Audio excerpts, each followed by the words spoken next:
Elías, ¿cuáles son las características, según tu línea de pensamiento, que debe tener un líder que transforma? Número uno, convicciones claras.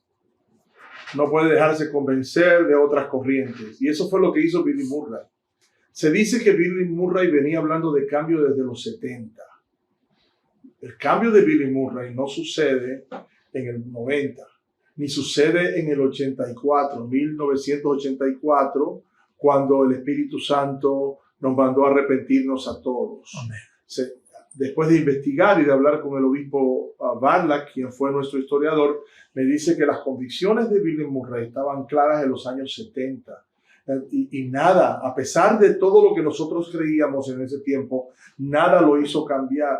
Y cuando llegó a ser supervisor general, siguió e introdujo los cambios a la iglesia que él había pensado desde los años 70 y que confirmó el Espíritu Santo que nos estábamos viendo.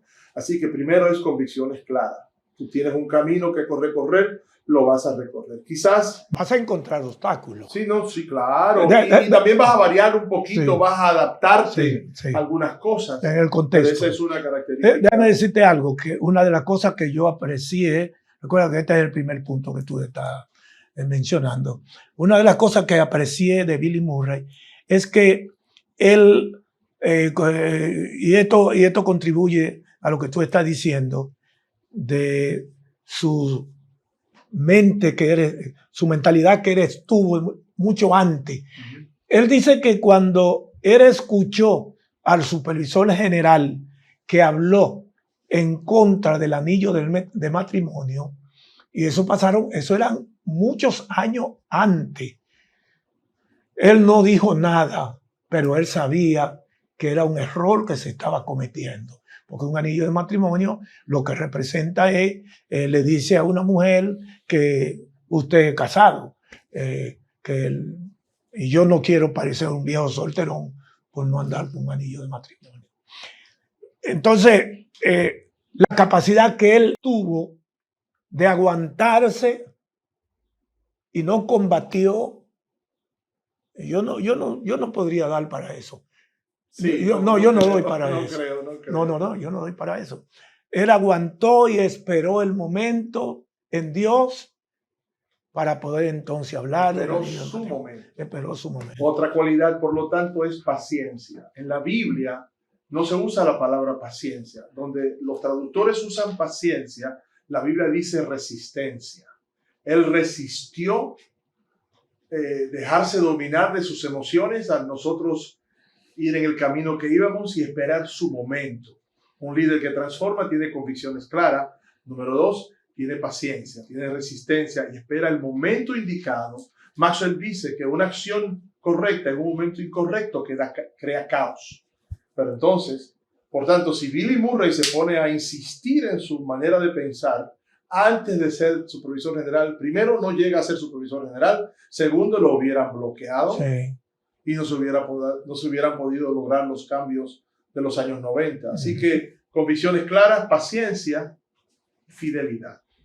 Eso es lo que tuvo David. O sea, que David tuvo esas virtudes, o parte de esas virtudes, cuando él pudo esperar su tiempo y no se enfrentó contra Saúl, no lo combatió, independientemente que tuvo la oportunidad, si hubiese querido vengarse de Saúl, esperó el tiempo de Dios. Jesús esperó 30 años para comenzar su ministerio. Cierto. Sabes que ya a los 22, 23, tú a los 25 años eras pastor y estaba aquí en la convención trabajando, dirigiendo cosas y predicando en convenciones nacionales a los 20, 22, 23, 24, 25 años. Jesús pudo haberlo hecho más rápido, más temprano, esperó a tener 30, resistió. Y no solamente eso, en la cruz del Calvario se aguantó las horas que necesitó aguantarse para el momento más culminante entregar su espíritu. Y él sí que podía haber cambiado el panorama de la cosa. Exactamente. Entonces, por lo menos esas 3 características, pensándolo rápidamente, y reitero, la fidelidad es la base de todo liderazgo. Y todo eso tenemos que mencionar un carácter firme. Voy a agregar eso a un PowerPoint. Yo tengo un PowerPoint donde, por cierto, tengo a Billy Murray en la portada, en la diapositiva número 1, donde hablo un líder que agrega valor a las personas. Y realmente esas tres facetas son importantes que tú me acabas de mencionar. Muchas gracias, Elías. Ahora yo quiero una pregunta, porque ya que estoy aquí, yo he notado y nosotros hemos visto los reportes, porque revisamos esos reportes y los vemos en la asamblea, el trabajo que se ha hecho en la República Dominicana desde el 2012, desde que básicamente usted llegó hasta el día de hoy, ha sido extraordinario. La plantación de iglesia agresiva, especialmente en medio de la pandemia. De hecho, estamos hablando usted y yo de venir a mi conferencia en Argentina, que será en noviembre. ¿Por qué? Porque necesito que me le hables al Ministerio Sudamericano por el asunto de la pandemia. En la pandemia, la República Dominicana siguió plantando iglesias como que no había pandemia en cierta manera. Ustedes no bajaron el ritmo, no se enfermaron en la manera que otros países lo hicieron, no se dejaron amilanar por el gobierno cuando pedía que no se podía hacer nada. Ustedes tuvieron los cuidados necesarios. Yo lo sé porque te veía a ti con tu máscara y protegiéndose, pero se hizo el trabajo. ¿Qué pasó? Primeramente, ¿qué sucedió aquí en los últimos años que se ha plantado tantas iglesias? Y háblame de lo que pasó en la pandemia, porque el único país que mostró gran crecimiento, tengo entendido, puedo estar equivocado, fue la República Dominicana. Bueno, tremenda pregunta. Pero te voy a hablar con humildad, Sí, comenzando con la pandemia, nosotros trabajamos en la pandemia más que en cualquier otro tiempo. No quiere decir que nosotros violentáramos las órdenes del gobierno, que dicho sea de paso, manejó muy bien la pandemia. Está entre los países que mejor manejó la pandemia. Y la tasa de muerte en nuestra organización fue muy baja, mientras que, por ejemplo, en Guatemala murieron alrededor de 30 y pico de pastores. Aquí murieron 2 pastores, solo 2. Y creo que se pudieron hasta haber evitado. Pero esa es otra conversación. Nosotros en la pandemia nos fuimos a visitar. Aprendimos en la pandemia que para yo visitar una iglesia no necesariamente tiene que esperar el domingo en la noche o la noche, no. De día, si uno lo anuncia, de hecho voy a hacer un recorrido, ya tengo en mente comenzar a hacer un recorrido por las áreas. Llegábamos a una iglesia en el día, me estaban esperando a tal hora, allí estaban los hermanos, todo el mundo con su mascarilla. Dios me daba una palabra que fue una cosa terrible y cantábamos, la gente se animaba y seguíamos adelante. Íbamos a otra iglesia. Tuve día de visitar 11 congregaciones y tener un mensaje. Es una cosa solo de Dios. Tú sabes lo que se llama una reflexión de 15, media hora en cada una de esas iglesias que yo llegaba y luego cantar y ungirlo con aceite. Y la gente se alborotó, la gente siguió con deseo de vivir y eso creó un sentido de pertenencia en la organización tremendo. Eso por un lado, en torno a la pandemia. En cuanto al crecimiento, pues nosotros hemos puesto a operar algunas cosas que trajimos de Centroamérica. Desde allá nosotros aprendimos sobre plantación de iglesia, como te dije al principio. Por lo menos no trajimos acá esos mitos con los que nos fuimos de aquí, que había que tener tantos miembros, que había que tener un templo, que había que tener propiedad. Pero una de las cosas que ha hecho la explosión, donde hemos organizado del 2012 a esta parte más de 400 nuevas congregaciones, comenzamos a trabajar con los grupos de crecimiento. Los grupos de crecimiento hacen una explosión en una iglesia local, hacen una explosión en una área, hacen una explosión en un país. Yo les exhorto a los que no han trabajado. Este es un sistema que ya es viejo en el mundo denominacional, como lo hemos llamado, sí, en muchas organizaciones. Pero esa es la verdad.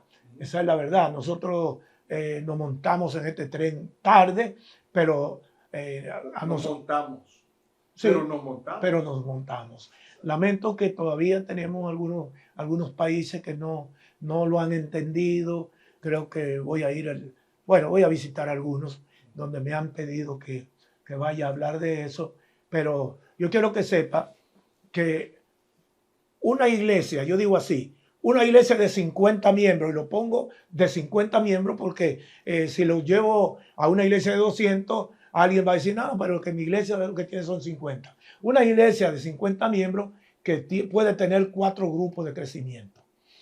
Esos 4 grupos de crecimiento al mes, si están funcionando en un 80%, va a estar discipulando, va a estar enseñando, va a estar tirando más semilla, que es nuestra responsabilidad ante Dios. Porque la Escritura dice, es como un hombre que echa semilla en la tierra. Él se va y duerme y la semilla brota sin que él sepa cómo. Lo nuestro es tirar la semilla. Esa iglesia con 4 grupos de crecimiento al mes va a estar tirando más semilla en la tierra que esa misma iglesia en un año en las 4 paredes. Y ahí está el secreto. Ahí está el secreto. Dios va a bendecir. Los miembros van a crecer. Las ovejas van a parir, porque cada miembro va a traer uno, que trae un primo, que trae un sobrino en la otra reunión de grupo. Y cuando viene a ver esos 50 miembros, ya tenemos 100 miembros en esa iglesia, con facilidad. Y algo importante, esa iglesia cumple los 5 propósitos de la iglesia del Nuevo Testamento, que según Rick Warren, no lo escribimos nosotros, lo escuchamos en el libro Una iglesia con propósito, pero a mí me ha resultado muy bien. Cumple con adoración, evangelismo, discipulado, compañerismo y ministerio. Es un grupo, en una iglesia de 50 miembros, con 4 grupos de crecimiento.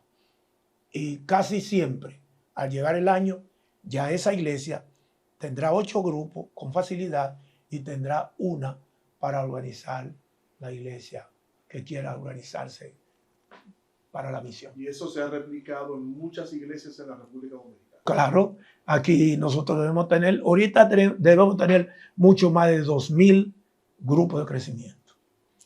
Y eso es lo que nos ha dado el crecimiento que hemos tenido en estos 12 años. Gloria a Dios por eso. Gracias. Espero haber respondido a tu pregunta. Sí, creo que está respondido.